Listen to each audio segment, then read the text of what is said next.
नमस्कार दोस्तों, आज हम बात करने जा रहे हैं एक ऐसे अभिनेता की जिसने 90 के दशक में बॉलीवुड में धूम मचा दी थी, जिसकी एक्टिंग को क्रिटिक्स सराहते थे, जिसके पास बड़े बैनर की फिल्में थीं, लेकिन फिर कुछ ऐसा हुआ कि वो गुमनामी में खो गए।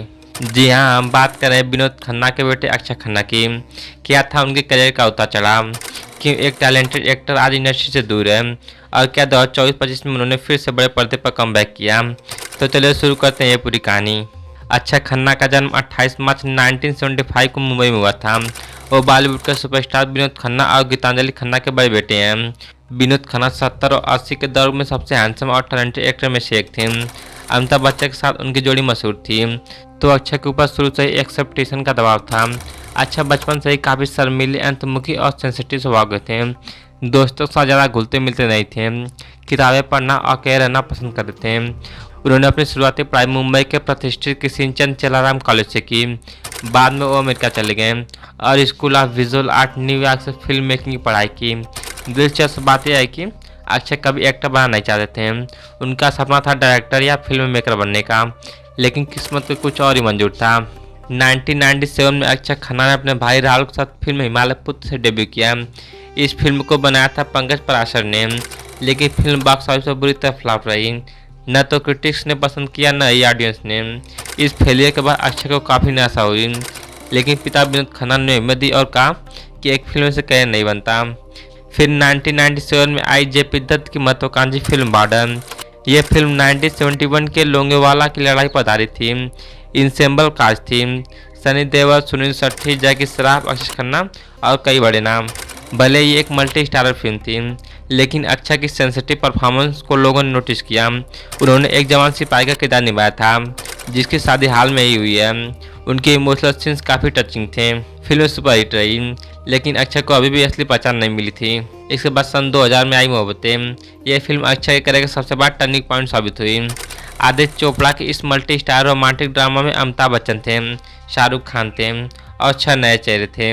उदय चोपड़ा, जुगल हंसराज, जिमी शेरगिल, समीर शेट्टी, किम शर्मा और प्रीति जिंटा।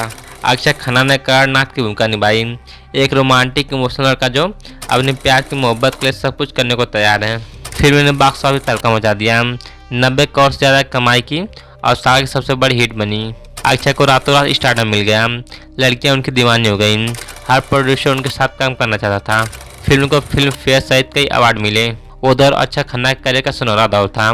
2000 से 2008 के बीच अक्षय खन्ना ने कई यादगार फिल्में दी। चलिए एक करके देखते हैं। सन 2001 में दिल चाहता है, फरहान अख्तर की डायरेक्टोरियल डेब्यू। आमिर खान, सैफ अली खान, आकाश खन्ना, प्रीति जिंटा और डिम्पल कपाड़िया के साथ इस कमिंग ऑफ एज ड्रामा में अक्षय ने सिद्धार्थ का रोल किया। ये फिल्म दोस्ती, प्यार और जिंदगी के सफर के बारे में थी। अक्षय का किरदार काफ़ी लाड था, एक ऐसा लड़का जो बाहर से मौजूद दिखता है लेकिन अंदर से इमोशनल है। फिल्म क्रिटिकली और कमर्शियली दोनों तरह से सुपरहिट रही। 2001 में लव्स मी लव्स में नार। विवेक वासवानी की इस रोमांटिक फिल्म में अक्षय ने आदित्य का किरदार निभाया। जूही चावला के साथ उनकी केमिस्ट्री अच्छी रही। सन 2002 में आई हमरान। अब्बास मस्तान की इस थ्रिलर में अमिताभ बच्चन, बॉबी देओल और अक्षय की टिकड़ी थी। बिपाशा बासु और अमीषा पटेल भी थी। फिल्म में ट्विस्ट और टर्न थे, लेकिन बॉक्स ऑफिस पर असर रही। फिर इसके बाद फिल्म आई हिंदी। राजकुमार संतोषी की इस एक्शन थ्रिलर में करिश्मा कपूर के साथ अक्षय ने काम किया। अक्षय ने एक ईमानदार पुलिस अफसर का रोल किया जो करप्शन के खिलाफ लड़ता है। फिल्म एवरेज रही, लेकिन अक्षय की एक्टिंग को सराहा गया। सन 2002 में आई देवदास। संजय लीला बंसाली की इस मैग्नम आपस में शाहरुख खान, ऐश्वर्या राय और माधुरी दीक्षित के बीच अक्षय का रोल छोटा था, लेकिन इम्पैक्टफुल था। उन्होंने चुनी लाल का किरदार निभाया। सन 2008 में आई हल्ला बोल। राजकुमार संतोषी की फिर से एक फिल्म। अजय देवगन के साथ अक्षय ने इस सोशल ड्रामा में काम किया। फिल्म ने इंपॉर्टेंट सोशल इशू उठाए, लेकिन बॉक्स ऑफिस पर ज़्यादा नहीं चली। फिर नेक्स्ट फिल्म आई गादी माय फादर। यह फिल्म अक्षय खन्ना के पूरे करियर एक सबसे बेहतरीन परफॉर्मेंस मानी जाती है। फिरोज अब्बास खान की इस बायोग्राफर ड्रामा में अक्षय ने महात्मा गांधी के सबसे बड़े बेटे हरिलाल गांधी का किरदार निभाया। हरिलाल की जिंदगी ट्रेजिडी की कहानी थी, एक ऐसा बेटा जो अपने महान पिता की छाया में खो गया, एल्कोहल एडिशन, फैमिली से दूरी और अंत में इस्लाम इम्पैक्ट करना। यह सब अक्षय ने बेहद सेंसिटिव और डेप्थ के साथ प्रायोरिटी किया। क्रिटिक्स ने उनकी एक्टिंग को स्टैंडिंग ओवेशन दिया। फिल्म को कई नेशनल और इंटरनेशनल अवार्ड मिले। अक्षय को भी शेरोल अवार्ड मिले, लेकिन दुर्भाग्य से फिल्म बॉक्स ऑफिस पर नहीं चल पाई। ऑडियंस ऐसी हैबिट डिप्रेसिंग कहानी के लिए तैयार नहीं थी। फिर 2008 में आई रेस। अब्बास मस्तान की यह stylish action thriller multi starrer थी। सैफ अली खान, अनिल कपूर, बिपाशा बासु, कटरीना कैफ, समीरा रेड्डी के साथ अक्षय ने एक ग्रेट कैरेक्टर निभाया। फिल्म ब्लॉकबस्टर रही और 90 करोड़ से ज़्यादा कमाई की। अक्षय का निगेटिव शेड वाला किरदार लोगों को पसंद आया। अक्षय खान को हमेशा से एक सीरियस मेथड एक्टर माना गया। उनकी कुछ खासियत थी।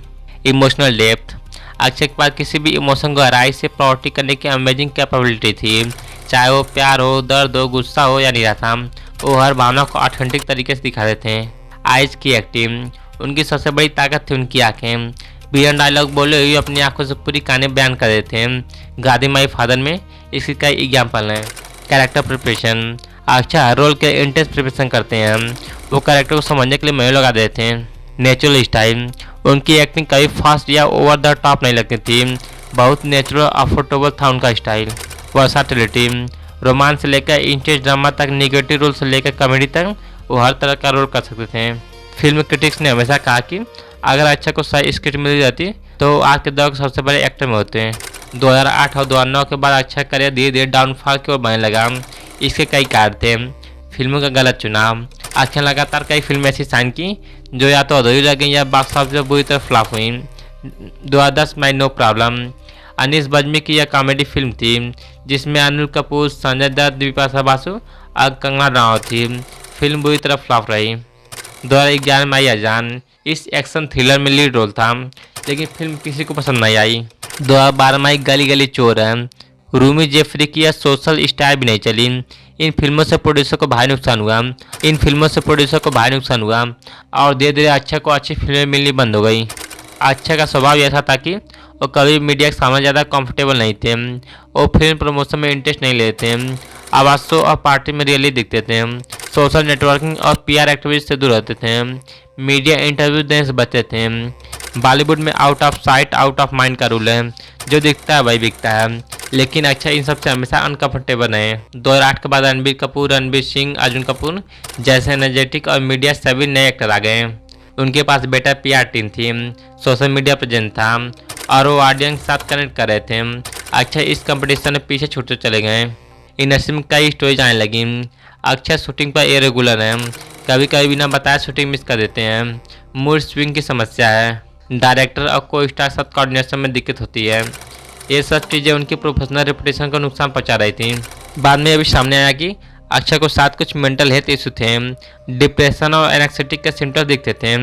लेकिन उस समय मेंटल हेल्थ के बारे में खुलकर बात नहीं होती थी। न तो इंडस्ट्री में सपोर्ट था न ही समझ थी। 2012 में आई तलाश, एक झलक उम्मीद की। 2012 में रीमा कागती की निर्देशित फिल्म तलाश आई। इस साइकोलॉजिकल थ्रिलर में आमिर खान, करीना कपूर खान और रानी मुखर्जी के साथ अक्षय ने एक इम्पोर्टेंट रोल किया। अक्षय ने तैमूर की भूमिका निभाई, एक मिस्टीरियस कैरेक्टर जो कान में क्वेश्चन मोड़ लाता है। उनकी एक्टिंग फिर से क्रिटिक्स को इम्प्रेस कर गई।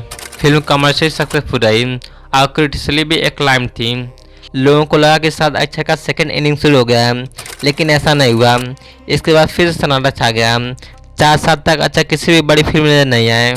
अक्षय ने अगले कुछ सालों में स्पॉराडिक रूप में प्रोजेक्ट किए। 2016 में आई डिसूम, रोहित धवन की इस एक्शन कॉमेडी में John Abraham, Varun Dhawan lead थे। अक्षय ने विलेन का रोल किया।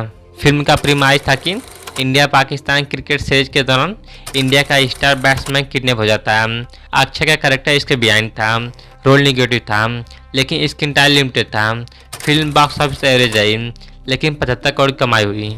अक्षय की एक्टिंग को लोगों ने पसंद किया लेकिन फिल्म ओवरऑल कोई बड़ा इम्पैक्ट नहीं बना पाई। 2017 में आई महम, रवि उदयकर की इस सेवन थ्रिलर में लेजेंडरी एक्टर श्रीदेवी लीड थी। नवाजुद्दीन सिद्दीकी अच्छे सपोर्टिंग रोल में थे। अक्षय ने श्रीदेवी के हस्बैंड डीके का किरदार निभाया, एक स्टेप फादर जो अपने स्टेप डॉटर के साथ कनेक्ट कर पाता। फिल्म कहानी एक माँ के रिवेंज की थी जब उसकी बेटी के साथ ब्रूटल क्राइम होता है। फिल्म क्रिटिकली एक्लाइम्ड रही और डिसेंट बॉक्स ऑफिस कलेक्शन भी किया, 38 करोड़ के करीब। श्रीदेवी को पोस्ट ह्यूमन नेशनल अवार्ड भी मिला। ये उनका आखिरी फिल्म थी लेकिन इस फिल्म ने भी अक्षय कैरेक्टर रिवाइव नहीं किया। 2019 में आती सेक्शन 375, अजय भाल की इस लीगल कोर्टरूम ड्रामा में रिधिया चड्ढा के साथ अक्षय ने लीड रोल किया।